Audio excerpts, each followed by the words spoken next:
AI দিয়ে original ছবি থেকে 2D ছবি তৈরি করা কিন্তু এখন খুবই সহজ। এই ধরনের 2D ছবি কিন্তু এখন সেলিব্রিটিরাও তৈরি করছে। তো আপনি কিভাবে এই ধরনের 2D ছবি তৈরি করবেন সেটা আজকের এই ভিডিওতে দেখিয়ে দেব।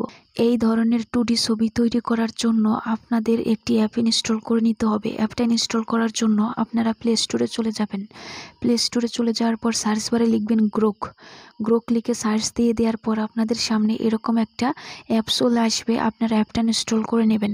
অ্যাপটা ইনস্টল করে নেওয়ার পর বন্ধুরা অ্যাপটা ওপেন করে নেবেন। অ্যাপটা ওপেন করে নেওয়ার পর আপনাদের সামনে এরকম ইন্টারফেস চলে আসবে। বন্ধুরা, এখানে যদি আপনি প্রথমবার প্রবেশ করেন তাহলে আপনাকে একটা অ্যাকাউন্ট তৈরি করে নিতে হবে।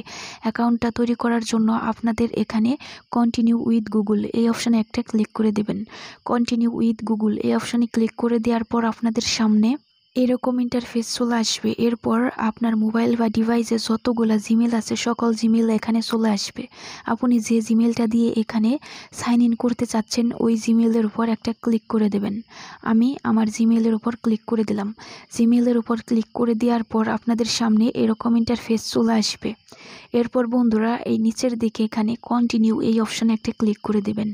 কন্টিনিউ অপশানে ক্লিক করে দেওয়ার পর আপনাদের সামনে এরকম ইন্টারফেস চলে আসবে। বন্ধুরা, এখন আমরা এখানে খুব সহজেই 2D ছবি তৈরি করতে পারবো।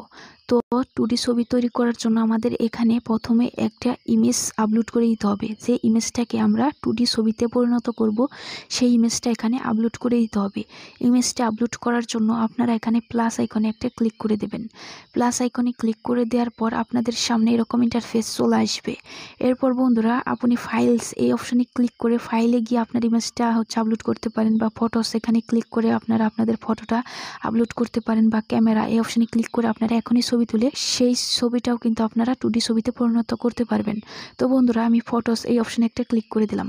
ফটোস অপশানে ক্লিক করে দেওয়ার পর আপনাদের সামনে আপনাদেরকে কিন্তু সরাসরি আপনাদের গ্যালারিতে নিয়ে চলে যাবে। এরপর বন্ধুরা আপনি যে ছবিটাকে 2D ছবিতে পরিণত করবেন ওই ছবির উপর একটা ক্লিক করে দেবেন। তো আমি এই ছবিটা সিলেক্ট করে দিলাম। এরপর ছবিটা সিলেক্ট করে দেওয়ার পর নিচের দিকে দেখবেন অ্যাড নামে একটা অপশান আছে, এখানে একটা ক্লিক করে দেবেন।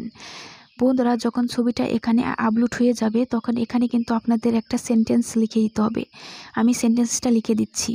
তো আমি এই সেন্টেন্সটা কপি করে রেখেছিলাম, সেটা এখানে পেস্ট করে দিচ্ছি। এই সেন্টেন্সটা আমি আমার টেলিগ্রাম চ্যানেলে দিয়ে দিব, সেখান থেকে আপনারা কপি করে নেবেন। এবং আপনারা ছবিটা আপলোড করার পর অবশ্যই কিন্তু এই সেন্টেন্সটা দিয়ে দিতে হবে, না হলে কিন্তু ছবিটা তৈরি হবে না। বন্ধুরা এখানে ছবি এবং এখানে সেন্টেন্সটা দিয়ে দেওয়ার পর আপনারা এখানে এই অপশনে একটা ক্লিক করে দেবেন। এখানে ক্লিক করে দেওয়ার পর ওই তীর চিহ্নে ক্লিক করে দেওয়ার পর আপনাদের এরকম একটা ইন্টারফেস আসবে। এটা প্রথমবারই আসে, এরপর আর আসে না। এখান থেকে আপনারা আপনাদের বয়সের সালটা দিয়ে দিবেন। আমি 2000-ই দিয়ে দিলাম। আপনাদের সালটা যদি অন্য কিছু থাকে সেক্ষেত্রে আপনারা অন্যটা সিলেক্ট করে দিবেন, ঠিক আছে? তো আমি এটাই সিলেক্ট করে দিলাম। এরপর আপনারা এখানে কন্টিনিউ এই অপশনে একটা ক্লিক করে দেবেন। কন্টিনিউ অপশানে ক্লিক করে দেওয়ার পর দেখুন বন্ধুরা আমাদের ইমেজটা কিন্তু এখানে তৈরি হচ্ছে। তো ইমেজটা তৈরি হওয়া পর্যন্ত কিন্তু আপনাদের ওয়েট করতে হবে। আপনাদের নেট যদি ভালো থাকে তাহলে কিন্তু অনেক তাড়াতাড়ি এখানে ইমেজটা তৈরি হয়ে যাবে। দেখেন আমাকে কিন্তু 2টা ইমেজ তৈরি করে দিয়েছে। আপনার যেটা ভালো লাগবে আপনি সেইটা ডাউনলোড করে নিতে পারেন। তো আমি এখান থেকে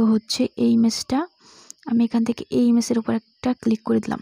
দেখুন বন্ধুরা আমাদের এই ইমেজটা দেখেন। তো এই ইমেজটা সেভ করার জন্য আপনারা এখানে সেভ যে অপশন দেখতে পাচ্ছেন এই সেভ অপশনে ক্লিক করে দেবেন, তাহলে কিন্তু এটা ডাউনলোড হয়ে যাবে।